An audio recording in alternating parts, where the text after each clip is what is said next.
तो सारे भैया ने भाई मेरी राम राम। मैं जगदीप शर्मा स्टेप अप जे सर यूट्यूब चैनल पर आपका स्वागत करता हूं। भाई हम जींद रणबीर सिंह यूनिवर्सिटी में हमारे साथ नए वीसी साहब हैं श्री रामपाल सैनी जी। सर नमस्कार, प्रणाम, जय हिंद। नमस्कार, बहुत बहुत। सर कैसे हैं आप? बहुत बढ़िया, बहुत अच्छा हूं। और आप का भी मैं चैनल देखता रहता हूं। आप आज यहाँ मेरे पास आए हैं तो आपका स्वागत करता हूं। बहुत बहुत शुक्रिया जी। आपसे मुलाकात हुई डीएवी करनाल कॉलेज में सर, और तब से मैं यूं देखा करता कि भाई ये इकलौते सर हैं जो हर चीज के कॉलेज की किसी भी एक्टिविटी में पर्सनल इन्वॉल्व होते हैं।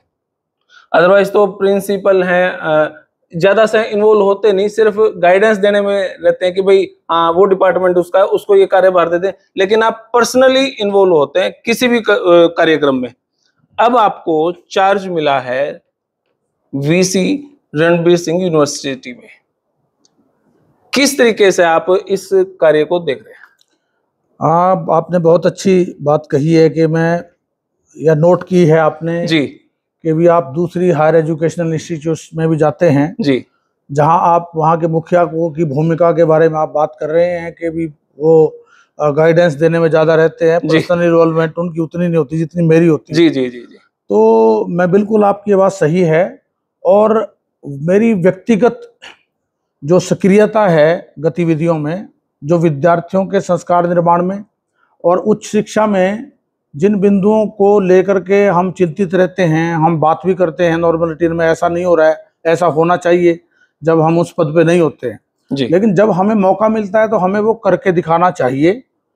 अगर हम करके दिखाते हैं तो मेरे की तरह फिर सरकार और समाज उसको मौका देता है कि ये एक व्यक्ति है जो कहीं कॉलेज में, हायर एजुकेशनल किसी भी संस्था में व्यक्तिगत तौर पे उसमें पूरा मिल करके, जुड़ करके, सक्रियता से काम कर रहा है, तो उसकी एक्सपर्टी भी उसमें होती है, उसकी दक्षता भी उसमें आती है, उसको एप्रिसिएशन भी मिलता है, उसको जो आप जैसे लोग हैं वो आके उसको उत्साहवर्धन भी उसका करते हैं, उसके बारे में बताते भी हैं, और उससे काम करने की लालसा मेरे अंदर और ज़्यादा बढ़ती है।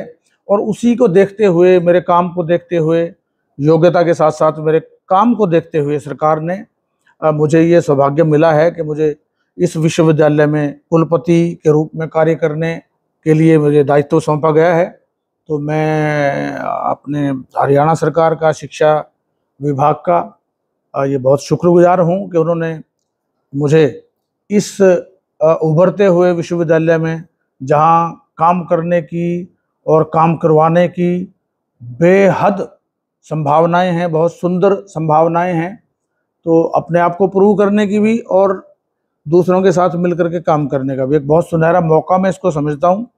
और मुझे जिस विश्वास के साथ ये मौका दिया है, ये मेरे लिए चुनौती भी है कि मैं उस विश्वास पर बहुत अच्छे से काम करके अपने इस विश्वविद्यालय को दूसरे विद्यालयों के लिए एक बहुत मार्गदर्शक के रूप में, एक मील पत्थर के रूप में, एक अग्रणी भूमिका में एक हायर एजुकेशन इंस्टीट्यूट को स्थापित करने के लिए मेरे लिए चुनौती है। लेकिन मैं इसको बहुत सहर्ष स्वीकार करते हुए पूरे विश्वास के साथ इसमें आगे बढ़ रहा हूं। और मुझे पता है कि निश्चित तौर पे जो आप लोगों की भी जो मेरे से अपेक्षाएं हैं और मेरे अंदर भी जो भावना है, उस पर हम खरा उतरेंगे। मैंने एक चीज नोट की है सर, जो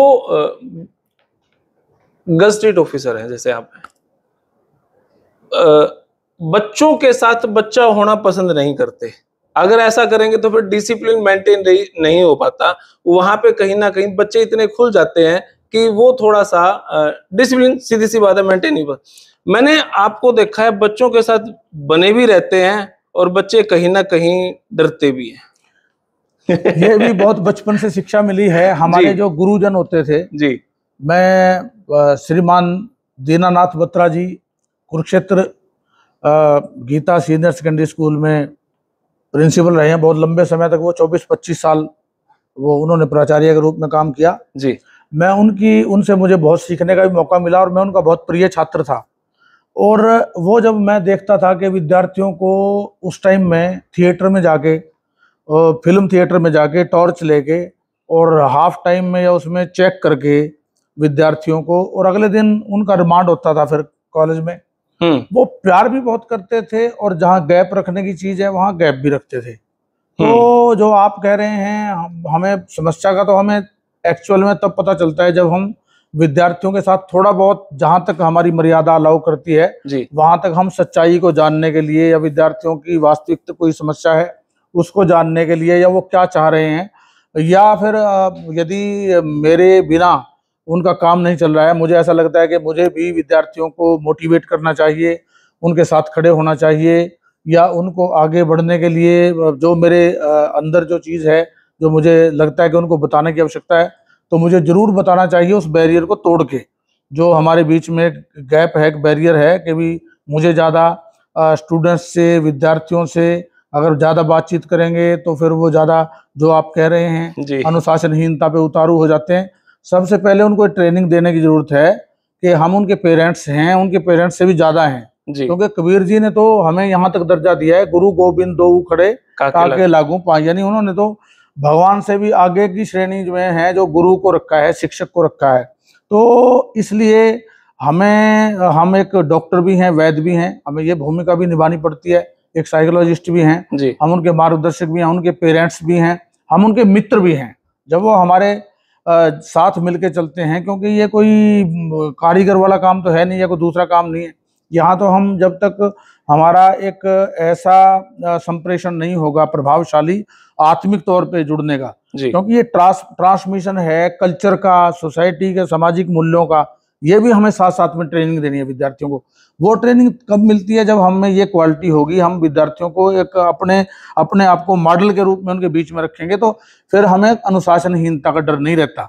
जब विद्यार्थियों को ये विश्वास हो जाता है कि ये जो है व्यक्ति, ये गुरु है हमारे, या हमारे परिवार में कोई हमारे पिताजी हैं, हमारे ताऊ जी हैं, ये हमारे भले के लिए किसी और से लड़ भी सकते हैं और ये हमें भी डांट सकते हैं, जब हम उनका ये विश्वास उनमें कायम कर देते हैं, तो तब कोई खतरा नहीं है, कोई अनुशासनहीनता नहीं होगी। जो आप करोगे कहोगे वही विद्यार्थी मानेंगे। ये इसको बोलते हैं डिफेक्टो और डी जूरो, ये प्रभु सत्ता बोलते हैं। ये प्रभु सत्ता का पक्ष है, सॉवरेंटी का, सत्ता का ही दो पक्ष हैं। एक तो वास्तविक, एक तो मैं यहाँ वाइस चांसलर हूँ जी, ये मेरे मताहत जो अधिकारी हैं, मैं उनको बोलता हूँ, उन्होंने काम कर दिया जी, विद्यार्थियों को मैंने रिटर्न में निर्देश दे दिया, वो कर दिया जी, डिफेक्टो डी जूरो जी, डी जूरो ये तो है जो कानूनी तौर पे मुझे ये सत्ता मिली है जी। एक होती है वास्तविक रूप में सत्ता, वो क्या है? मैंने एक अनाउंसमेंट की, मैं खड़ा हूँ, मैंने बोला कि आप सुबह 5 बजे उठो, आपको पढ़ना चाहिए जी। और एक विद्यार्थी को मैं देख नहीं रहा हूँ, वो 5 बजे उठ के पढ़ रहा है, तो असल में मुझे वो उस सत्ता को ग्रहण करना है, वो वास्तविक जो रूप है सत्ता का, यदि वो मेरे पास होगा, वो आपके घर में भी हो सकता है, कोई आपके परिवार में महिला है, उससे सारे मोहल्ले की लेडीज आके सलाह लेना शुरू करती हैं, पूछती हैं, जबकि उसकी कोई पद पे स्थापित नहीं है वो, लेकिन उसके बिना पूछे पूरे मोहल्ले में, पूरे गांव में, पूरे शहर में काम नहीं होता, उसकी सलाह ली जाती है, तो वो उसकी जो फैक्चुअल जो असली पोजीशन है, असली सत्ता है जी, वो चल रही है, क्योंकि उसने लोगों का विश्वास को हासिल कर लिया है। यही विश्वास विद्यार्थी हमारा, जो हम यदि एक टीचर है, शिक्षक हैं, यदि वो अपने आप को विद्यार्थियों के मन में स्थापित नहीं कर सके, तो हम शिक्षक है ही नहीं।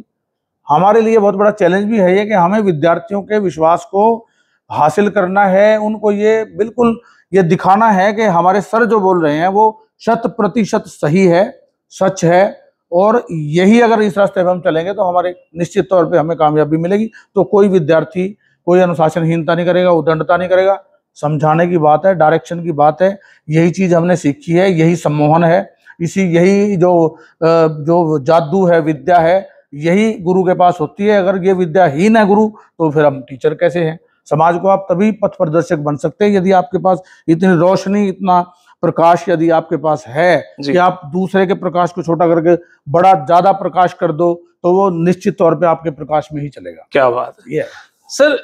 जब किसी नए प्रोफेसर की, नए वीसी की एंट्री होती है, तो वो सोच के चलते हैं हम भी, भाई अब ये आए हैं, कुछ नई चीज शुरू करेंगे, लेकिन चर्चाएं चली हैं कि आप जैसे ही आपने यूजी क्लासेस बंद कर दी शुरू करने की बजाय बंद ही कर दिया आपने। बहुत अच्छा क्वेश्चन आपने पूछा है क्योंकि हम एक हरियाणा में ही कहावत है हमारे कि अपना जो है ना औकात देख के चादर देख के पैर पसारो, आपने सुनी होगी ये। जी जी जी। चादर देख के पैर पसारो, नहीं तो पैर नंगे रहेंगे, चादर का फायदा नहीं होगा, ना आप सो सकोगे। वो मच्छर मक्खी भी काटेगा, आपको नुकसान भी कर देगा, या सर्दी लग रही है तो आपको सारी रात सर्दी में मरना पड़ेगा।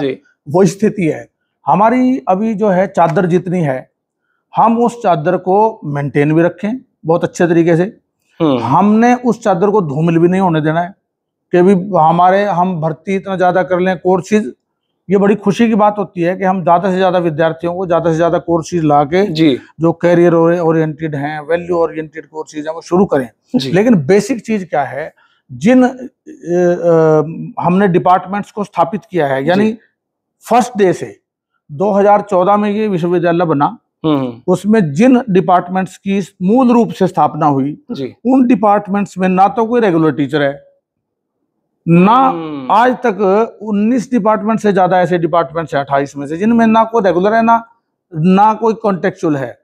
केवल 6 डिपार्टमेंट ऐसे हैं जिनमें रेगुलर फैकल्टी है, 2-3 और डिपार्टमेंट हैं जिनमें कॉन्टेक्चुअल फैकल्टी है। बाकी फैकल्टी सारी की सारी बिना, आप ये देखो, बिना मुखिया के, बिना परिवार के सदस्यों के घर जो बसता है उसमें मेंबर्स होने चाहिए। मेंबर यदि 6 हैं 10 हैं उनके लिए मकान की व्यवस्था होनी चाहिए। हम शादी करते हैं अपने बच्चों की, उनके लिए कोई ना कोई व्यवस्था करते हैं कि जो नया परिवार होगा उसके बाल बच्चे होंगे उनके लिए कोई व्यवस्था होगी, कोई रूम होना चाहिए, कोई उनके रिश्तेदार भी आएंगे। तो हम किसी कोर्स को यदि शुरू करते हैं हमें सिलेबस भी तैयार करना है, बोर्ड ऑफ स्टडी की मीटिंग्स भी होंगी यदि हम उसको ठीक तरीके से चलाना चाहते हैं। यदि हमने मजाक करवाना है उसका कि आप जो आपके पास है सामान उसको बहुत अच्छे तरीके से पहले यूटिलाइज करके और आगे बढ़ाने के लिए जितनी भी उसके लिए बेसिक रिक्वायरमेंट्स हैं उनकी तरफ जाएं, उनको पूरा करें धीरे धीरे। और धीरे धीरे अपनी जो संख्या है कोर्सेज की उसको, हमें क्वालिटी भी चाहिए, क्वांटिटी खाली नहीं चाहिए हमें। और ये क्वालिटी पे फोकस करें। हाँ, वर्तमान जो शिक्षा नीति है इसमें क्वालिटी एजुकेशन की बात की गई है। क्वालिटी एजुकेशन तब मिल सकती है जब आप सतत रूप से इवैल्यूएशन करेंगे। सतत मूल्यांकन कैसे है? पहले तो क्लास कंटिन्यूसली लगनी चाहिए, उसमें यह नहीं है कि 50 बच्चे हैं 2 बच्चे बैठे हैं नहीं बैठे हैं, आ रहे हैं नहीं, एब्सेंट कल्चर। फिर तो चाहे एक रूम में ही आप 500 बच्चों की क्लास लगवा दो जब आपने रूम में बिठाने नहीं है। सतत मूल्यांकन आप तब कर पाओगे, पहले तो कंटिन्यूसली क्लास लगें, फिर कंटिन्यूसली उनकी एग्जामिनेशन सिस्टम, उनका मूल्यांकन धीरे धीरे महीने बाद की जो भी उनके टेस्ट हैं वो हों, उनमें बच्चे शामिल हों। उसके साथ साथ जो उसकी एक्स्ट्रा कोकरिकुलर एक्टिविटीज हैं, चाहे वो हमारी स्पोर्ट्स की एक्टिविटीज, एनसीसी, एनएसएस, कल्चरल और सारी, उसके साथ साथ फिर उनका ठीक ढंग से जो है ट्रेनिंग जैसी जो एजुकेशन पॉलिसी में जो चीजें बहुत जरूरी हैं वो सारी इम्प्लीमेंटेशन में आए। और जब आप इन चीजों के साथ लेके चलते हैं तो आपको ये देखना होगा कि क्वालिटी कहाँ है आपकी। ठीक बात है। 10% पे है, 20 पे है, 100 में से 100 है, 80 है। 100 में से यदि आप 50-60% भी क्वालिटी मेंटेन कर रहे हो, मैं मानता हूँ चलो इनिशियल फेज पे, यदि, लेकिन ये नहीं होना चाहिए कि 100 की डिग्री है और क्वालिटी आप 10% ले रहे हैं, फिर आपके कोई एजुकेशन का, आपके कोई कोर्सेज का कोई फायदा नहीं है। इसलिए विद्यार्थियों को, और हमने वो कोर्स होल्ड किए हैं जिनमें ना तो विद्यार्थी हैं अभी, ठीक बात है, ना जिनमें फैकल्टी है, ना जिनके बंद करने या चलाने से कोई अभी एट प्रेजेंट ज्यादा एकदम से असर नहीं हो रहा है। जैसे हमने 5 ईयर लॉ कोर्स है, अब उसमें 3rd ईयर में जो विद्यार्थी जाएंगे उनके लिए बैठने की व्यवस्था, उनको हम ये भी नहीं कह सकते आज कि बीच में छोड़ के चले जाओ आप। जो कोर्स हमने इनिशियल शुरू किया उसको तो हम रोक सकते हैं, लेकिन लॉ का जिसने 5 साल विद्यार्थी ने पढ़ना है और वो 30रे साल में चला गया, 2 साल तो हमने चला दिया उनका काम। अब जो 3rd ईयर में आएंगे, 5th सेम में विद्यार्थी, संख्या तो बढ़ गई, लेकिन जो शुरू वाले कोर्सेज हैं वो तो आपने 20 शुरू कर दिया। जो आपने भारी भरकम फीस लेके जिन विद्यार्थियों को दाखिला दिया है, यदि उन विद्यार्थियों के लिए और उससे एक यूनिवर्सिटी का, एजुकेशन इंस्टीट्यूशन का नाम है उस कोर्स के जुड़ने से, लॉ के इंटीग्रिटी कोर्स या 5 ईयर लॉ कोर्स से यूनिवर्सिटी का बहुत बड़ा नाम होता है, वो है हमारे पास। और इसलिए हमें वो जो बच्चे हैं जिनसे हमने 2 साल जिनको पढ़ा लिया, अब उनको 3 साल कैसे हम बेवा कर दें, भाई वो किसी क्रम के ना रहे, ना बैठ सके, ना पढ़ सकें। पहले हमें उनके लिए व्यवस्था करनी है, फिर नए विद्यार्थियों को हमें एडमिशन देना है। उसके लिए मेरे पास योजना है, क्योंकि अगले साल तक हमारी जो लाइब्रेरी है, बहुत सुंदर लाइब्रेरी हमारी तैयार है। लाइब्रेरी पे भी मैं आऊंगा सर। हाँ, मैं बता रहा हूँ, उसमें क्लास में जुड़ जाएगी, फिर लाइब्रेरी में बात करेंगे। कि जब यहाँ से लाइब्रेरी शिफ्ट हो जाएगी जी, जिस ब्लॉक में लाइब्रेरी है, तो वहां भी हमारे पास स्पेस खुलेगा, स्पेस हो जाएगा। और एकदम से हमें ये भी नहीं है कि सारी 5 फ्लोर पे लाइब्रेरी चलानी होगी, वहां भी हम क्लास का इंतजाम कर सकते हैं जी। टेम्परेरीली। हम वहाँ 2-4 क्लासेस वहां भी हम स्पेस ठीक करवा के कुछ रूम्स में लगा सकते हैं, जो लाइब्रेरी के कोर्सेज हैं, दूसरे कोर्सेज हैं, छोटे कोर्सेज हैं, उनको हम वहां चला सकते हैं। तो हम एटलीस्ट, मुझे ऐसा लगता है कि अगले साल तक हम कुछ और कोर्सेज शुरू करेंगे, फिर हम ग्रेजुअली, जब तक हमारी बिल्डिंग्स वगैरह हमारे पास होंगी और जब तक दूसरी चीजें भी आ जाएंगी उसमें जो बहुत जरूरी है, टीचर और बैठने की व्यवस्था, ये तो बहुत जरूरी है, पहले नंबर पे चाहिए। तो 2 चीजें अगर ये दोनों नहीं है और हम मतलब इस बात पे जुट जाएंगे, एडमिशन कर लें, हम कोर्स चला लें, तो कोर्स चलाने के बाद हमें ये समस्या आएगी फिर विद्यार्थियों को नहीं बिठा रहे हैं, शिक्षा ठीक नहीं दे रहे हैं। तो उससे बढ़िया ये है ना, विद्यार्थी जो अभी वो कोर्स ऐसे हैं जो कॉलेज में चल रहे हैं, कॉलेज में चले हुए हैं, और वो अब वहां से हम लेके आते हैं, सरकार का पैसा तो वहां भी लग रहा है, वहां भी पे मिल रही है टीचर्स को। अगर उनकी सीटें खाली पड़ी हैं, वहां स्पेस बहुत सुंदर पड़ा है, ये मैं इसलिए बोल रहा हूँ कि अभी हमारे पास स्पेस नहीं, जब हमारे पास स्पेस हो जाएगा तब हमें ये इस बात की और ज्यादा ध्यान देने की जरूरत नहीं है कि कहीं स्पेस है या नहीं है। लेकिन एट प्रेजेंट हम यदि वो भी स्पेस हमारा यूटिलाइज हो रहा है, वो उन टीचरों को भी नौकरी पे जो हैं वो भी बच्चों को अच्छी शिक्षा दे रहे हैं, तो हमें इस पे विचार करके हमने थोड़ा सा इसको डिले किया है। ऐसे आपने लाइब्रेरी का जिक्र किया, 4-5 मंजिल है और मेरे ख्याल से हरियाणा की सबसे बेस्ट लाइब्रेरी यहाँ पे स्थापित होगी। तो क्या उस लाइब्रेरी में सिर्फ यूनिवर्सिटी के ही बच्चे होंगे, या जींद से कोई भी बच्चा अगर पढ़ना चाहे तो जो नॉमिनल फीस है उस चार्ज पे आप उनको एंट्री करवा सकते हैं? बहुत बढ़िया बात, ये भी आपने अच्छी बात कही है, क्योंकि हमारे विद्यार्थियों की, वैसे तो मुझे लगता है हमारा टारगेट है कि लगभग 6000 विद्यार्थी हमारे यूनिवर्सिटी में इस साल दाखिला ले लेंगे जी। जो हमें जो लगता है पिछले सालों की बजाय बढ़ती जा रही है संख्या स्टूडेंट्स की जी। तो अगर इतने विद्यार्थी ले लेते हैं रेगुलर जी, तो मेरे ख्याल से तो हमारे पास ये स्पेस मतलब ज्यादा नहीं होगा। अगर विद्यार्थी 6000 के हिसाब से, 6000 के हिसाब से, ठीक है, तो हमारे पास इतनी व्यवस्था नहीं होगी कि हम औरों को भी कह दें कि आप आके पढ़ लें। लेकिन क्योंकि जींद के जो पेरेंट्स हैं और या जींद के जो समाज के लोग हैं, ये उनकी सभी यूनिवर्सिटी है, मैं तो सबका स्वागत करता हूँ जी, कि यदि वो हमारा सहयोग कर रहे हैं हर एक काम में, चाहे यहाँ के नेता हैं, चाहे सामाजिक संस्थाएं हैं, चाहे आप जैसे लोग हैं, अगर वो आके हमारी यूनिवर्सिटी को आगे बढ़ने में हमारी मदद कर रहे हैं जी, तो जो लोग मदद करते हैं, जो अपना ये भी समझते हैं कि हमारी यूनिवर्सिटी है, इसके पार्ट हैं, ठीक है जी, वो उनके बच्चे आके यहाँ पढ़ लेंगे। पढ़ने के लिए तो किसी को कोई आपत्ति नहीं होनी चाहिए, हम ऐसी व्यवस्था भी कर देंगे, हमारी कमेटीज हैं उसमें उचित तौर पर डिसीजन लेके कोई ऐसी व्यवस्था भी कर देंगे कि कुछ ब्लॉक ऐसे विद्यार्थियों के लिए भी हम रखवा सकें तब तक के लिए, जब तक हमारे पास जगह है, ताकि कोई भी विद्यार्थी पढ़ने वाला पढ़ ले आगे, फिर कोई दिक्कत नहीं। जी, मेरा एक सवाल बड़ा काफी दिनों से मैं सोचता हूँ उसके बारे में। एनएलयू यूनिवर्सिटी हैं जो क्लैट करके जो सरकारी यूनिवर्सिटी हैं, या फिर जो प्राइवेट स्तर पे हैं जो बड़े स्तर पे कर रहे हैं, वो कई बार ये लिख लेते हैं कि भाई प्लेसमेंट 100%, या कोई स्टार्टअप कुछ ऐसा प्लान किया जाए। क्या आपके पास ऐसा कुछ है कि बच्चा जो आए फर्स्ट ईयर सेकंड ईयर में एडमिशन ले और वो कहीं ना कहीं आप भी ये लिखवा सके भाई हमारी यूनिवर्सिटी का कोई भी बच्चा पढ़ा हुआ। मैं एक बार एचयू में गया तो बच्चे कह रहे थे कि हमारी इस यूनिवर्सिटी से हम पढ़ रहे हैं ना, क्योंकि हमारे बच्चे और भी जो आगे पढ़ के गए हैं भाई बंधु 100% नौकरी लगते हैं। क्या कोई दिन ऐसा आएगा कि सीआरएसयू से पढ़ा हुआ बच्चा ये कहेगा यहाँ से हम पढ़ के गए थे, हमारे यहाँ पे पढ़ने का फायदा ये 100% प्लेसमेंट है, या हमने कोई काम धंधा खोल लिया, स्टार्टअप जिसको मोदी जी कहते हैं? आपने बहुत ही रिलीवेंट, बहुत ही प्रासंगिक बात की है जी, क्योंकि वर्तमान जो राष्ट्रीय शिक्षा नीति है, न्यू एजुकेशन पॉलिसी है, जी जी, इसमें भी इस बात पे बहुत फोकस है, बहुत ज्यादा फोकस है इस बात पे। ये केंद्रीय विषय है उसका कि विद्यार्थी खाली केवल किताबी ज्ञान लेके ना जाएं। इसके लिए जो न्यू एजुकेशन पॉलिसी है राष्ट्रीय शिक्षा नीति में, यहाँ कुरुक्षेत्र यूनिवर्सिटी में और चौधरी रणबीर सिंह यूनिवर्सिटी में, ये दोनों हरियाणा की भी लीडिंग यूनिवर्सिटी कहूँगा मैं, जिन्होंने न्यू एजुकेशन पॉलिसी को अपने इम्प्लीमेंट किया है जी।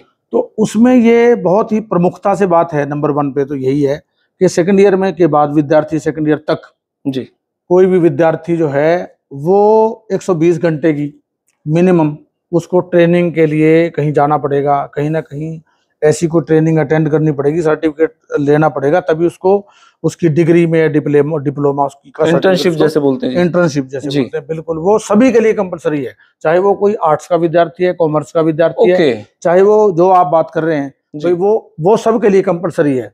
एक तो वो रोजगार और मुख्य चीज है जो विद्यार्थियों को रोजगार के प्रति, काम करने के प्रति, किसी ना किसी स्किल के प्रति प्रेरित करती है, और वो कंपलसरी है, पार्ट है वो, ठीक है जी। हमारी एजुकेशन का। तब तक कोई भी डिग्री या डिप्लोमे के सर्टिफिकेट हमें नहीं मिलेगा जब तक हम वो ट्रेनिंग नहीं करेंगे, इंटर्नशिप नहीं करेंगे। ठीक है जी।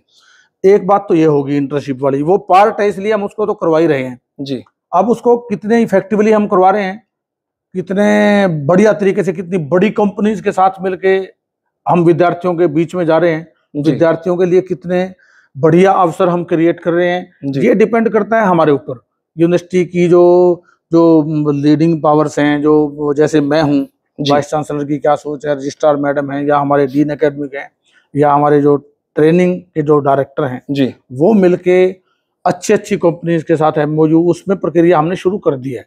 वैसे मैं आपको बहुत खुशी के साथ ये शेयर करना चाहता हूँ जी कि यह सपना आपका जरूर पूरा होगा कि जब हम ये कह पाएंगे कि हमारे CRSU यूनिवर्सिटी के विद्यार्थियों की मैक्सिमम प्लेसमेंट है। 100% की तो मैं अभी गारंटी इसलिए लेता कि हम जब 0 पे शुरू करते हैं हमें शुरुआत है कि लक्ष्य बड़ा लगता है, लेकिन लक्ष्य बड़ा नहीं है, क्योंकि हम बहुत ही जल्दी अपनी यूनिवर्सिटी का एक स्टार्टअप सेंटर, इंक्यूबेशन सेंटर वो खोलना जा रहे हैं। बहुत जल्दी ही जुलाई में या अगस्त में वो खुल जाएगा, जिसमें ट्रेनिंग विद्यार्थियों को मिलेगी, फ्री ट्रेनिंग विद्यार्थियों को हम देंगे, और उसके बाद विद्यार्थी उसमें उनकी मशीनें लगी होंगी, वो भी कोई यूनिवर्सिटी के खर्चे से नहीं लगेगी, कंपनी ही लगाएगी जी, कंपनी की लगाएगी। उसमें विद्यार्थी काम करेंगे, 2 घंटे काम करे, जिसकी मर्जी है 1 घंटे 2 घंटे 4 घंटे काम करे, जो प्रोडक्ट तैयार होगा उसको बेच ले। अगर बेचने की प्रक्रिया में शामिल होना, ई परचेज है, ये चीजें वहां से होंगी, आप ऑनलाइन भी बेच सकेंगे। तो विद्यार्थी चाहे तो बेचने की प्रक्रिया में, चाहे तो वहां बनाने की प्रक्रिया में, प्रोडक्शन में, कहीं भी जहां काम करेगा उसको घंटे के हिसाब से कुछ ना कुछ जो भी मेहनताना होगा वो मिलेगा पारिश्रमिक, और वो महीने में अपने लिए 2 4 5 7 हज़ार रुपये, 10,000 रुपये का जो काम यदि करना चाहे तो वो उसको उसके घर में, यूनिवर्सिटी में ही, बाहर जाने की जरूरत नहीं पड़ेगी। और एक अच्छी कंपनीज के साथ जब हम ये MOU करके ट्रेनिंग करवाएंगे विद्यार्थियों को, तो वो दिन दूर नहीं जब विद्यार्थियों के लिए प्लेसमेंट की बहुत अच्छी व्यवस्था होगी। विद्यार्थी ये गर्व के साथ कह सकेंगे, और आने वाले समय में आप 2-4 महीने में, 3-4 महीने में ये देखेंगे कि हमारी यूनिवर्सिटी में इसके लिए हम बहुत जी तोड़ प्रयास करने जा रहे हैं। उस दिशा में मैंने काम करना शुरू कर दिया है, और 2-4 लोगों से अच्छे जो बहुत बड़ी यूनिवर्सिटीज़ में जो ट्रेनिंग दे रहे हैं कंपनी, उनसे हमारी बात चल रही है। MOU एक आदि से हमने कर भी लिया है, तो बहुत जल्द ही ये इनॉग्रेशन CRSU यूनिवर्सिटी में होगा। तो और विद्यार्थियों को ये बहुत सुअवसर मिलेगा जब वो अपना रोजगार भी कर सकेंगे, वर्क कल्चर भी उनमें होगी, और वो कुछ ना कुछ करके जो सरकार चाहती है राष्ट्रीय शिक्षा नीति में, जो हम विद्यार्थियों को जिस दिशा में ले जाकर के रोजगार के साथ जोड़ना चाहते हैं, वो भी सपना पूरा होगा। और मैं शुभकामनाएं देता हूं आपको, ये स्वप्न पूरा हो आपका, क्योंकि ये हमारी एजुकेशन पॉलिसी का भी बहुत बड़ा प्रमुख उद्देश्य है, जो आने वाले समय में जरूर मैं चाहूँगा, मैं भी प्रार्थना करूँगा और इसके लिए काम करूँगा कि ज़्यादा से ज़्यादा इस दिशा में हम रोजगारोन्मुख शिक्षा को बना के विद्यार्थियों को ट्रेनिंग दे के अच्छी कंपनियों में उनको ट्रेन करके यहाँ से जाते ही उनको रोजगार मिले, तो हम भी ये बात लिख सकेंगे 100% प्लेसमेंट जी। आज योगा डे है, और हरियाणा में रणबीर यूनिवर्सिटी का योगा डिपार्टमेंट मेरे ख्याल से सबसे बेस्ट है। और समस्या यहाँ पर एक आती है सर, योगा डिपार्टमेंट है या ज्योग्राफी डिपार्टमेंट है, वो खुद पे ही डिपेंड है, वो बजटेड नहीं है, वो यहीं से बच्चों से फीस लेंगे, यहीं से ही तनख्वाह निकलेगी, यहीं से सब कुछ। उनको गवर्नमेंट की तरफ से मदद क्यों नहीं मिल पा रही? जरूर, ये भी आपके प्रश्न जो हैं सारे अच्छे हैं जी। और आज आपने सुना होगा माननीय मुख्यमंत्री, काफी रिसर्च करके आया, मुख्यमंत्री हरियाणा ने वहां से बहुत घोषणाएं की हैं जी। कॉलेजेस के लिए, हायर एजुकेशन में विश्वविद्यालयों के लिए ये किया जाएगा, जिस तरह जो भी मदद की जाएगी, जो आप कह रहे हैं जी, सरकार की तरफ से ऐसे केंद्र भी स्थापित किए जाएंगे, कॉलेजेस में खोले जाएंगे, योगा टीचर्स की भी अपॉइंटमेंट, कोचेज को भी की 100 कोचेज के करीब जो है मैंने सुना था कि सरकार का ये पुरजोर प्रयास है कि इस विभाग को हम मैक्सिमम आगे जो है लेके जाएं, इसको हम सुविधाएं प्रदान करें, फंडिंग भी करें। सरकार ऐसा चाह रही है, तो मुझे नहीं लगता हमें थोड़े से प्रयास में भी ये इसमें कामयाबी नहीं मिलेगी। Make hay while the sun shines हम कहते हैं बहती गंगा में हाथ धो लो, जी गंगा तो बहनी शुरू हो गई है। जी आज ही माननीय मुख्यमंत्री जी ने इतने खुल के 6, 7, 8, बल्कि उनको बीच में रुकना पड़ा, कार्यक्रम शुरू हो गया था, उन्होंने कहा अभी 1, 2 और विषय रहते हैं, और वो विषय इन्हीं विषयों पे चल रहे थे, खुले हाथ से, खुले मन से। तो अगर हम वहाँ अपना प्रपोजल लेके जाएंगे तो क्यों नहीं हमें मिलेगा। मैं तो ये चाहता हूँ कि हम ये भी यूनिवर्सिटी पहली यूनिवर्सिटी बने। जैसे आप बता रहे हैं कि हमारा योगा डिपार्टमेंट बहुत अग्रणी डिपार्टमेंट, अच्छे हैं, ट्रेन टीचर्स हैं, तो आने वाले समय में हमारा ये प्रयास रहेगा कि बजटेड हो और सरकार इसको ले, और हम अपनी जो भी हमारी यहाँ बॉडीज हैं उनमें पास करके भेजें और सरकार से इसमें लें हम एड। तो ऐसा नहीं है, जब हम कोई प्रयास करेंगे, लिखेंगे, तो हमें ये जरूर फ्यूचर के लिए, भविष्य के लिए, अपने सुखद भविष्य की कामना करनी चाहिए कि हमें आने वाले समय में ये विभाग भी बजटेड विभाग में हो जाएगा। आपने जैसे ही पता चला आप जींद यूनिवर्सिटी के वीसी बन चुके हैं, क्योंकि आपने काम करनाल में किया है, करनाल के लोग कहते हैं कि सॉफ्ट हार्टेड हैं, और जैसे ही आपकी जींद में एंट्री हुई तो यहाँ की जनता के बारे में, यूथ के बारे में आपको क्या लगा? भाई कैसे लोग हैं, कैसा काम, सख्त आपको टारगेट मिला है या क्या मिला आपको? सोच समझ के जवाब देना पड़ेगा सर। देखो, ये जो पद है, जिस पद पे मेरी नियुक्ति हुई है जी, ये बहुत ही संवैधानिक पद है जी, मर्यादित पद है। इस पे ये कोई डेमोक्रेटिक इलेक्टेड पद नहीं है। लेकिन जो आप बता रहे हैं, जींद की जनता ने मुझे आते ही इतना प्यार दिया। जो पेरेंट्स, मैं तो उनको यही देख रहा हूँ उनमें कि ये बच्चों के पेरेंट्स हैं जी, जिनके बच्चे पढ़ रहे हैं वो हैं, या जिनके बच्चे अभी आने वाले टाइम में पढ़ेंगे वो लोग हैं, या जिनके आगे आने वाली पीढ़ियां इस यूनिवर्सिटी में पढ़ेंगी। मैं तो इसको इस बात के साथ जोड़ के देख रहा हूँ कि वो मेरे में अपनी यूनिवर्सिटी का भविष्य देख रहे हैं। वो जो प्यार मेरे को कर रहे हैं, जबकि उनको ये प्यार और आशीर्वाद तो हरियाणा सरकार को, उच्च शिक्षा को, हमारे मंत्री गणों को, जो हमारे एजुकेशन मिनिस्टर साहब हैं, हमारे माननीय मुख्यमंत्री जी हैं, माननीय हमारे चांसलर साहब हैं जो महामहिम राज्यपाल जी, उनका धन्यवाद, उनको साधुवाद, उनका शुक्रगुजार होना चाहिए। उनको कहना चाहिए कि आप सुयोग्य व्यक्तियों की नियुक्ति करके, जो काम करने वाले लोग हैं, कर रही है सरकार, वो भेजे। उनमें से एक को हमारी आपकी इस यूनिवर्सिटी में भेजा है मुझे, तो मुझे उनमें, मेरे को तो अपने काम में संभावनाएं दिख रही हैं यहाँ जी, उनको मेरे में संभावनाएं दिख रही हैं कि ये जो व्यक्ति है, ये इसका जो पिछला ट्रैक रिकॉर्ड है, काम करने वाला है, सॉफ्ट। शिक्षक सदा ही सॉफ्ट होता है, वो निर्दयी या उसमें ये भाव नहीं होता। वो गुरु कुम्हार शिष्य कुंभ है, गड़गड़ काटे खोट, अंतर हाथ सहार दे, बाहर मारे चोट। अगर वो चोट भी मारेगा तो हाथ का सहारा अंदर दे के मारेगा, क्योंकि उसको पता है घड़े को तोड़ना नहीं है, इसका निर्माण करना है, शेप देनी है इसको। तो विद्यार्थियों के लिए या और लोगों के लिए, हम यदि बहुत विद्यार्थियों के साथ भी अगर हम बदतमीजी से डांट डपट के यही काम शुरू कर देंगे तो वो सीख क्या पाएंगे। दूसरे लोग भी हैं जो बात दवा से हो ना सके।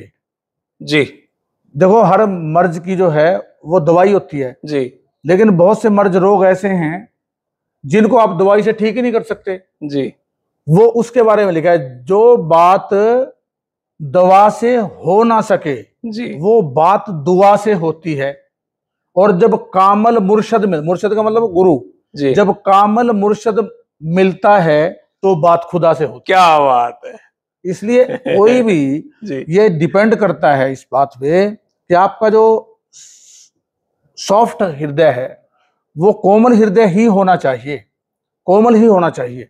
सख्ती तो केवल हमें किसी को सुधारने के लिए, उसको सही रास्ते पे लेके आने के लिए, उसको जीवन में ये शेप देने के लिए कि इसका जो भविष्य है वो बहुत सुंदर हो। ये आने वाले समय में देश की धरोहर है, जो युवा है उस धरोहर को हमें बचा के रखना है। इसलिए हमें उस पर कई बार सेक भी लगाना पड़ेगा और उसको ठंडा भी करना पड़ेगा। तो जब हमें जरूरत लगती है कि ज्यादा ऐसी बात है विद्यार्थी के समझ में नहीं आ रही है तो डांटना ही पड़ेगा, तो हम उस तरीके से काम, ऐसे ही जो हमारे कर्मचारी हैं उनके साथ भी यही व्यवहार है कि उनको भी बड़ा, उनका जो उनकी समस्या है उसका समाधान करो। यदि कोई काम नहीं करता है, चाहे वो विद्यार्थी है चाहे वो कोई कर्मचारी है जी, फिर उसके साथ आप कानूनी दायरे में उसी तरीके से बात करें ताकि उसका सुधार हो जाए। सुधारने का उद्देश्य है सुधार के लेके सही लाइन पाने का, वो हमें और इससे ज्यादा कुछ नहीं करना है। हमारा उद्देश्य है कि एक विद्यार्थी या मेरे दायरे में कोई कर्मचारी अधिकारी वो काम करे। अगर वो काम नहीं करता है तो मुझे उसके लिए क्या करना चाहिए, उसमें ऐसे भी हो सकता है, मेरा कोई सख्ती भी हो सकती है, निर्णय सख्त भी हो सकता है, लेकिन ऐसा निर्णय नहीं हो सकता कि मेरे सख्त करने में उसका नुकसान वो टूट जाए। मुझे तो उसको सही रास्ते पे काम करवाना है, यहाँ तक मेरा दायरा है वहीं तक मैं काम करूंगा, और उस दायरे में यदि कोताही कोई मेरे से होगी तो मैं उसके लिए तो क्षमा प्रार्थी होगा, लेकिन उसमें मैं दूसरे को, जो चाहे वो स्टूडेंट है चाहे वो कोई कर्मचारी है जी, उसको छोड़ दूंगा नहीं मैं, ये पक्की बात है। मैं उसको मतलब बख्शने वाला नहीं हूँ बिल्कुल भी, मैं उसको वहां तक लेके जाऊंगा बिल्कुल सुधार करने के लिए जहां तक उसको जाना चाहिए। उसके आगे तो डिपार्टमेंट है, सजा करना और ना करना वो तो बहुत एजेंसीज है, यहाँ पुलिस डिपार्टमेंट है और कानूनी जितनी अदालतें हैं, ये बहुत मंदिर हैं, ये तो यहाँ शिक्षा का मंदिर है, यहाँ तो हमें कुछ ना कुछ सीखना है, वो सिखाने के लिए हमारा प्रयास, उसमें थोड़ी बहुत ही दवाई कड़वी भी हो सकती है और मिट्टी भी हो सकती है। व्याधि तस्योस हाँ, मित्रम। बस जी जी, छोटे छोटे 2-3 सवाल हैं, हाँ जी। छोटे छोटे से जवाब चाहूंगा मैं। कई बार बच्चों की स्ट्राइक हो जाती है और वो सीधा धरना वीसी के ऑफिस के आगे लगा लेते हैं, आप इस बारे में क्या कहना चाहेंगे? धरना ना दें बच्चे नहीं या नहीं, ये सारा तो प्रजातांत्रिक अधिकार है किसी बात को रखने का जी, लेकिन धरने का ये मतलब नहीं है कि हमारा रोज बैठ जाए छोटी सी बात को लेके जी, इतना इरिलीवेंट नहीं है धरना। धरना तो हमारे संवैधानिक इतिहास में जब हमारा स्वतंत्रता आंदोलन या कोई ऐसा सिस्टम होता है कि भाई हाँ, पहले बच्चा मैं उसी स्टेप बाय स्टेप उसी पे आ रहा हूँ मैं। जी असल में क्या होता है, ग्रीवेंस होती है बच्चों की, जी उनकी कोई समस्या है, जी, उसका समाधान जहां से समस्या आ रही है वहीं पे होना चाहिए।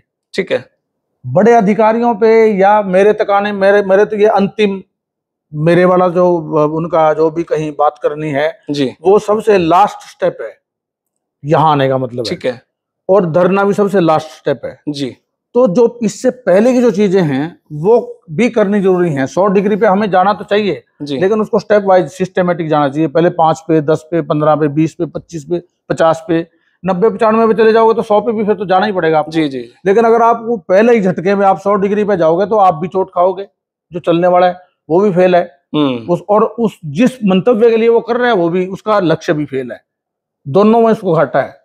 जो भी धरना लगाने वाला करने वाला है, यदि वो लक्ष्य तो उसका समस्या के समाधान है ना, ठीक है, हाँ कोई इशू है तभी वो उसने उसकी किया है। समस्या भी, क्योंकि उसका इंप्रेशन ऐसा हो जाएगा कि यार इसने ये 99 स्टेप तो लगाए नहीं, ये 100 वाले स्टेप पे उसका जो जो उसकी सोच है, जो उसका संदेश है मन का, वो गलत मैसेज जाता है कि आपने उन स्टेप्स को फॉलो नहीं किया, नहीं तो ये समस्या आ ही नहीं सकती।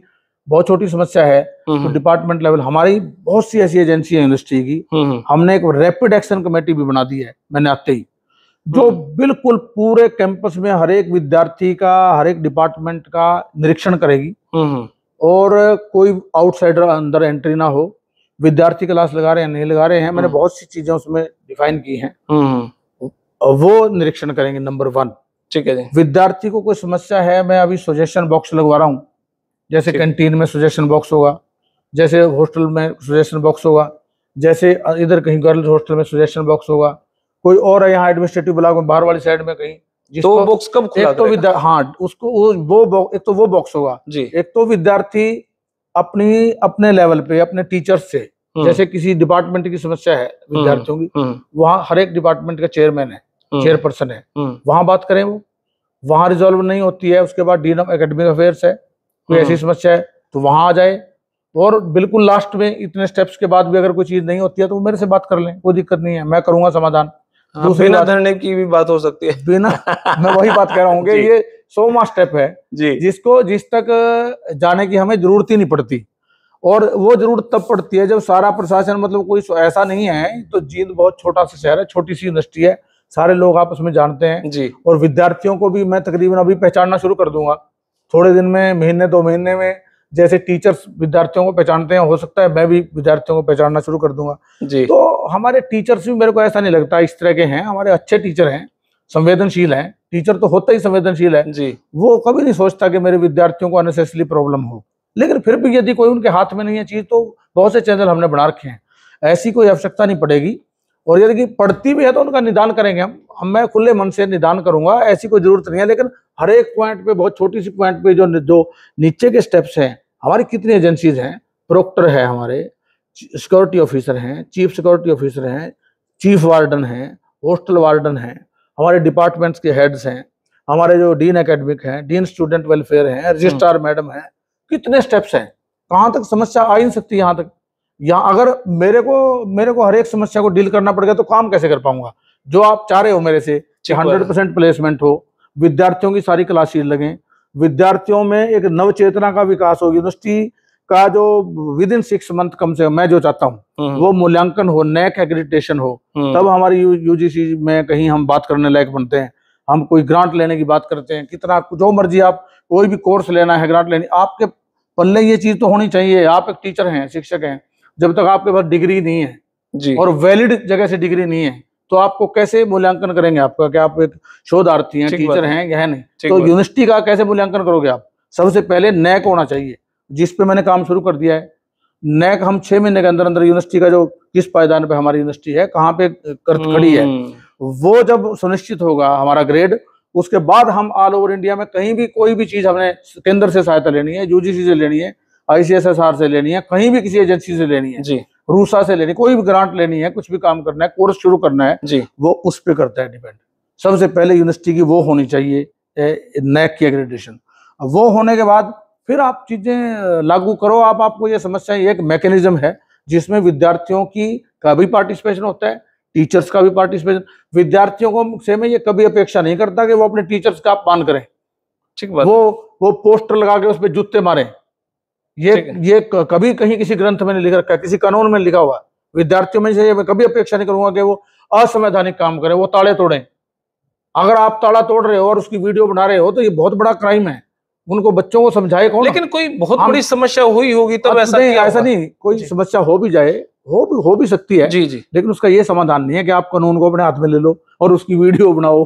तो लेकिन है तो बच्चे हमारे, उनको समझाना तो हमें है ना।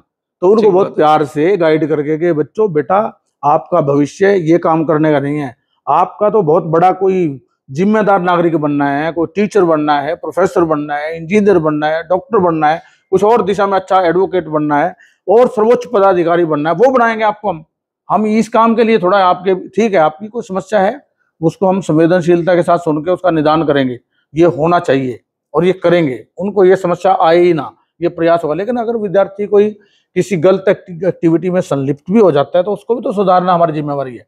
उसको हम डांट के, प्यार से समझा के अपने टीचर्स को मिला के उसको उसके दिमाग से ये बिल्कुल साफ कर दें कि बेटा आपका ये रास्ता ही नहीं है, आपका रास्ता ये है, इस रास्ते से जाओ, बहुत सेफ जाओगे, बढ़िया जाओगे, 120 की स्पीड से जाओगे और जहां आप 10 घंटे में पहुंचोगे तो 2 घंटे में पहुंच जाओगे, जहां आपको साल लगेंगे पहुंचने में तो 6 महीने में पहुंच पाओगे वहां। इसलिए अच्छी शिक्षा, यही रास्ता दिखाने के लिए हमारी ड्यूटी है।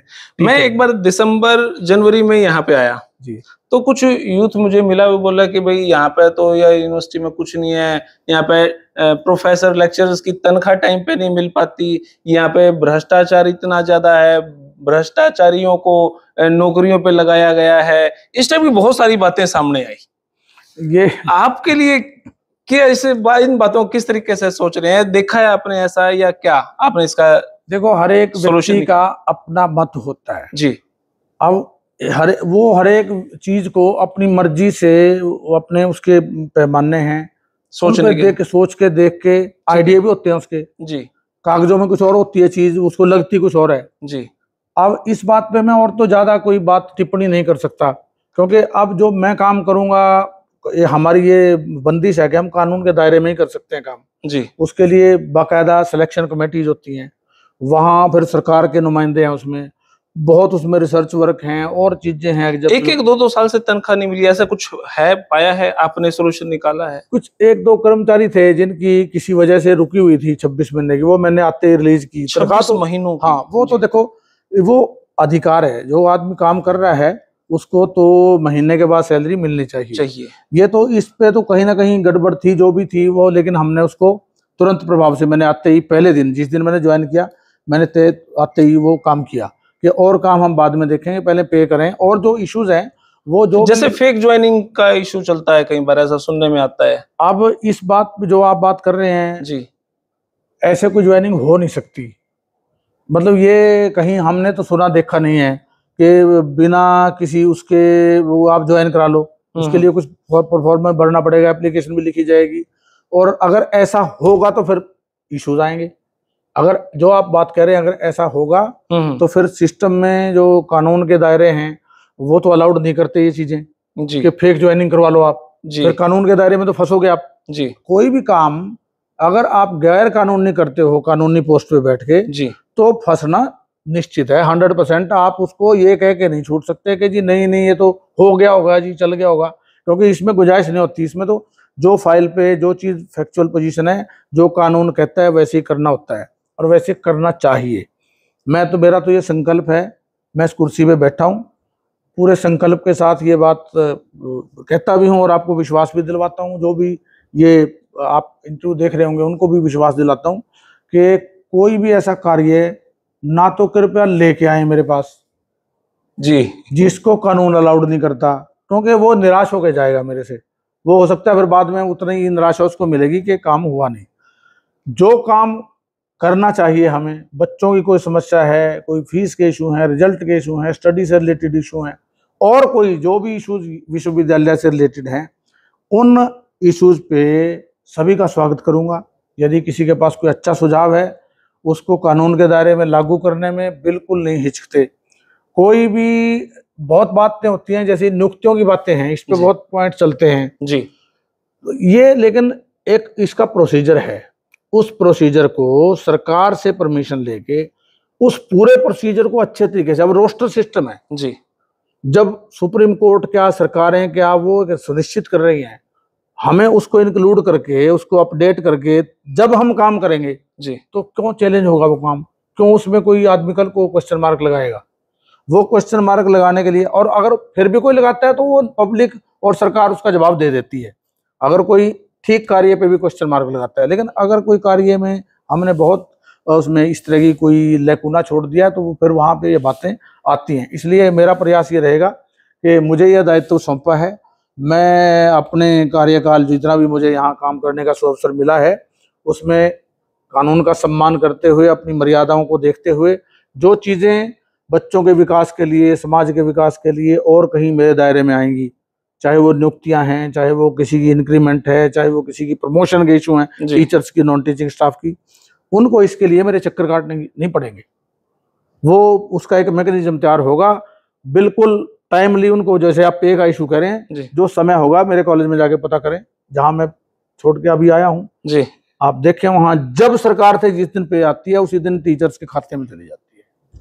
अब ये हमें सुनिश्चित करना है कि हम सरकार के साथ बहुत अच्छे से कम्युनिकेशन बढ़ा के उनको टाइमली ये बता के कि हमारे पास यदि बजट कम आया है तो हम एडिशनल बजट दे दो। सरकार ने देना है, सरकार की यूनिवर्सिटी है, कोई दुकान तो है नहीं है, ठीक है, तो सरकार की मर्जी से चल रही है, सरकार रिसोर्सेज भी दे रही है। वहां से यदि कोई देरी हो जाए, वो भी एक आध बार हो सकती है, जब नया जो सेशन शुरू होता है, हमारा बजट ईयर शुरू होता है जी, तो बजट एलोकेशन को लेके कोई एक आध बार बात ऐसी आ सकती है डिले की। नहीं तो नॉर्मल रूटीन में कर्मचारियों की तनख्वाह जो है वो मिलनी चाहिए, मिलती है। और मेरा भी ये प्रयास रहेगा कि सरकार के साथ, फाइनेंस डिपार्टमेंट के साथ बहुत अच्छे से उनके साथ एक कम्युनिकेशन अपना बना के रखना है, उनको टाइमली सूचना दें। हमारे पास यदि कम है कोई चीज़, टाइमली उनको बता दें, ताकि हम कल को जाके खड़े हो सकें वहाँ कि हमारे पास देखो जी ये चीज़ कम है, इसको आप टाइमली पूरा कर दें। मैं आपका वाइस चांसलर का बोर्ड देख रहा था, R for Ranbir university, R for Ranjit Singh जो वीसी साहब आए, R for RB Solanki ji, R for Ranpal Singh ji, R for Rampal Saini ji. ये तुला राशि का कोई है? राशि नपा तुला है वैसे तो। जो आप ये एक संयोग है, मैंने एक दिन न्यूज़पेपर में पढ़ा था, ये किसी ने यहाँ से छापा था जी, कि भी जो आर शब्द है, तुला राशि है, आर शब्द के साथ र के साथ ये इस यूनिवर्सिटी का, भाई जब चौधरी रणबीर सिंह जी के नाम पे यूनिवर्सिटी है तो बाई चांस ऐसा होता आ रहा है, आशीर्वाद मिल रहा है, वो नाम वही है, वहीं से आर से शुरू हो रहा है, तो मैं तो ये कहूँगा कि बहुत अच्छी बात है मेरे लिए। तो चलो ये नाम का संयोग था तो मेरा नंबर भी इसमें आया, मेरे को भी ये अवसर मिला जी। कोई और नाम होता पता नहीं मिलता ना मिलता, लेकिन ये नाम परमात्मा ने ही, मेरे माता पिता ने रखा था और उसकी वजह से मुझे ये सौभाग्य मिला। तो मैं भगवान का भी धन्यवाद दूं, अपने माता पिताजी का भी धन्यवाद दूं जी, और सरकार का भी धन्यवाद दूं कि वो आर शब्द का इतना ध्यान, कोई ऐसा संयोग बनवा रहे हैं सरकार के भी दिमाग में। तो उससे ऊपर तो परमात्मा है, भगवान है, वो कोई ऐसा चांस बनता है कि इसी नाम के लोगों को यहाँ सुअवसर मिल रहा है काम करने का, और अच्छी बात है, मुझे मिल गया है, मैं तो इसको बहुत अपना सौभाग्य समझता हूँ। रणबीर यूनिवर्सिटी या हमारे जिंद के जितने कॉलेजेस हैं, इतना बड़ा एजुकेशन का हब देखा नहीं जा रहा था, क्या अब उम्मीद लगाई जा सकती है? बहुत बढ़िया बात है। देखो, ये मेरा भी सपना है। पॉलिटिकल लोकेशन तो है जींद, बहुत बड़ी, यहाँ पे राजनीति तो होती है, लेकिन एजुकेशन हब जिसको माने, जींद जो है ना हार्टलैंड है हरियाणा की। और हाँ, राजनीतिक भी मतलब बहुत इसका प्रभाव है।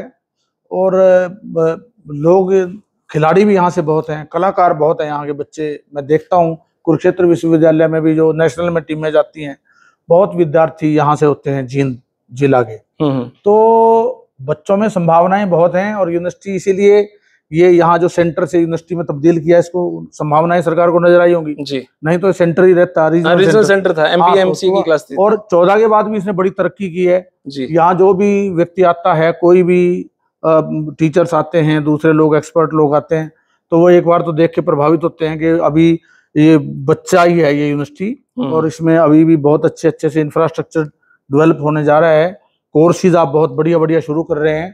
तो मैं तो ये भगवान से प्रार्थना भी करूंगा, और मेरा बहुत प्रयास रहेगा कि इस यूनिवर्सिटी को देश के बेहतरीन यूनिवर्सिटीज़ में एजुकेशन हब बनाने के लिए हम काम करें, और इस गोल को भी, लक्ष्य को भी हम प्राप्त करेंगे, ऐसा मेरा विश्वास है। आपकी जो भावना है, और जींद निवासियों की, जींद के आसपास की जो विद्यार्थी यहाँ पढ़ रहे हैं, और जो पेरेंट्स ये सोचते हैं कि हमारे जींद विश्वविद्यालय का नाम न केवल हरियाणा स्तर पे बल्कि राष्ट्रीय स्तर पे एक बहुत अच्छे विश्वविद्यालय के रूप में ये स्थापित हो, तो वो दिन दूर नहीं है जब हम प्रयास करेंगे सभी मिलके। और सरकार का भी बहुत, मैं कह रहा हूँ 100% सहयोग है, 100% कि ये विश्वविद्यालय आने वाले समय में एक अच्छे विश्वविद्यालय के रूप में स्थापित हो। यहाँ विद्यार्थियों को वो सभी सुविधाएं मिले जो इस विश्व के बेस्ट यूनिवर्सिटीज में मिलती हैं।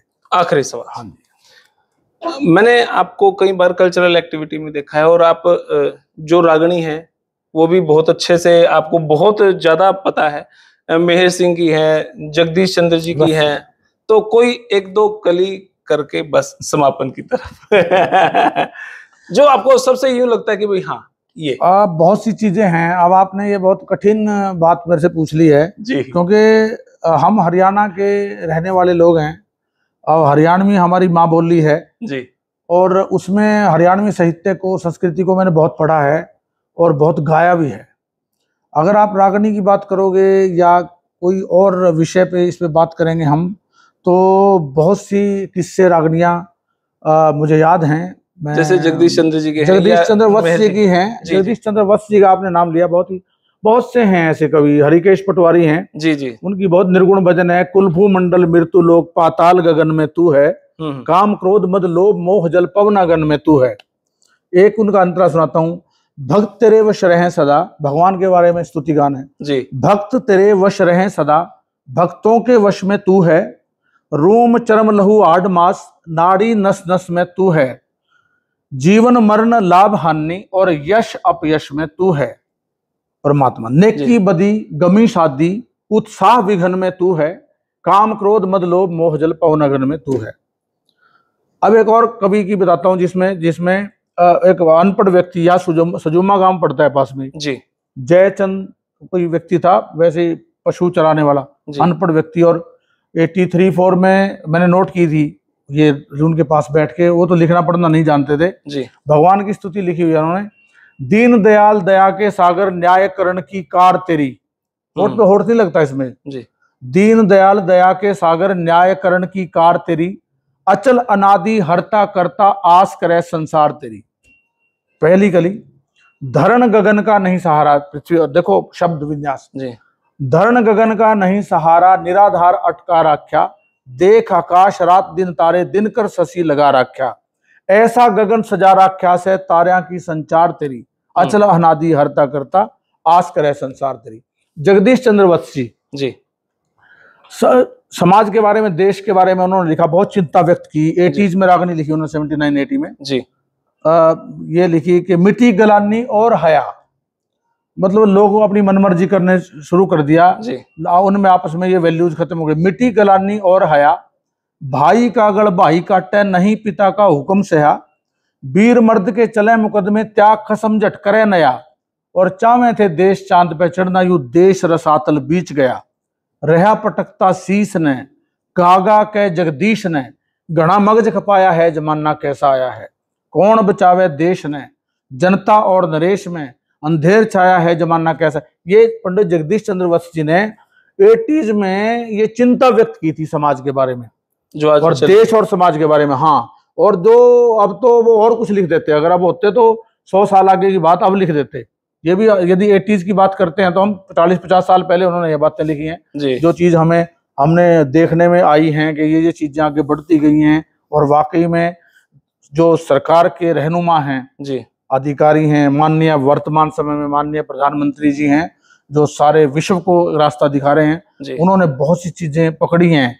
ऐसे ऐसे कवियों की वाणी को सुन के, समझ के, पता करके वो अब वर्तमान जो नीति निर्धारक जो पक्ष है, जो डिसीजन मेकिंग प्रोसेस में अग्रणी भूमिका में देश के लोग हैं, या जो सरकार के संचालक लोग हैं, वो उन चीजों को पकड़ के, जैसे नैतिकता की बात है, अब मॉरल वैल्यू की बात है, मतलब अपनी भाषा की बात है, हिंदी भाषा की बात है, इस पे वर्तमान सरकार बहुत काम कर रही है। नैतिक वैल्यूज को एजुकेशन पॉलिसी में शामिल करना है। अपने पुराने जो बहुत हमारे जो हमारे आध्यात्मिक हुए हैं, हमारे गुरुजी, इतने गुरु, उनके जन्म दिवस मना रहे हैं, वो पब्लिक तक। ये हरियाणा सरकार का बहुत प्रयास है। कितने अभी माननीय मुख्यमंत्री जी ने इससे पहले भी ये कितने जो है महापुरुषों के जन्मदिनों को मनाने का उनके पीछे बहुत बड़ा मंतव्य है कि हर एक जाति में, हर एक समाज के, हर एक वर्ग में कुछ ना कुछ ऐसे महापुरुष हुए हैं जिन्होंने पूरे विश्व को रास्ता दिखाया है, और वो हमारे लिए पूजनीय हैं। हम उनके दिखाए रास्ते से भटक करके कहीं और जा रहे हैं, तो यदि हम उनके रास्ते को पकड़ लें तो हमारा जीवन ही निर्मल हो जाएगा। और ये चिंताएं जो हमारे कवि लिखते हैं, देख के इन चिंताओं से हम मुक्त हो सकते हैं। ये बहुत बहुत शुक्रिया सर आपका। जी बहुत धन्यवाद, आप आए विशेष, और आपने आज का ये चौधरी रणबीर सिंह विश्वविद्यालय के विषय में बातचीत की। थोड़े दिन के बाद जब मैं ये कार्य समझ लूंगा, मैं आपका स्वागत करूंगा, और इन विषयों पे जिन पे हमने चर्चा की है, फिर एक बार से विद्यार्थियों के सर्वांगीण विकास के लिए हम कृत संकल्प हैं ये विश्वविद्यालय। और मैं ये कामना करता हूं कि आने वाले समय में हम बहुत अच्छे से सभी को साथ लेकर के, मिल करके विद्यार्थियों के न केवल सर्वांगीण विकास में, बल्कि उनके जो और उम्मीदें हैं, जो करियर से संबंधित पॉइंट्स हैं, और जो उनके देश के निर्माण में उनकी भूमिका से संबंधित प्रश्न है, उससे संबंधित ट्रेनिंग भी हम विद्यार्थियों को, अच्छे अच्छे वक्ताओं को, अच्छी अच्छी नेशनल इंटरनेशनल कॉन्फ्रेंसेज का ऑर्गेनाइज करा के, यहाँ पे वर्कशॉप्स लगा के, ताकि विद्यार्थी यहाँ हरियाणा तक नहीं बल्कि विश्व स्तर पे यहाँ से जुड़ सकें। जी, तो मेरा बहुत बहुत शुक्रिया। तो भाई, आपने यह वीडियो कैसी लगी एजुकेशन के ऊपर? कहते हैं ये शाम ने विद्या ने तपो न दानम न ज्ञानम न शीलम न गुणो न धर्म ते मृत्य लोके भूवि भारभूता मनुष्य रूपेण मृगा शरंती। आज यहाँ का इंटरव्यू आपको कैसा लगा? अपनी राय कमेंट बॉक्स में जरूर दें। तब तक के लिए धन्यवाद। जय हिंद, भारत माता की जय।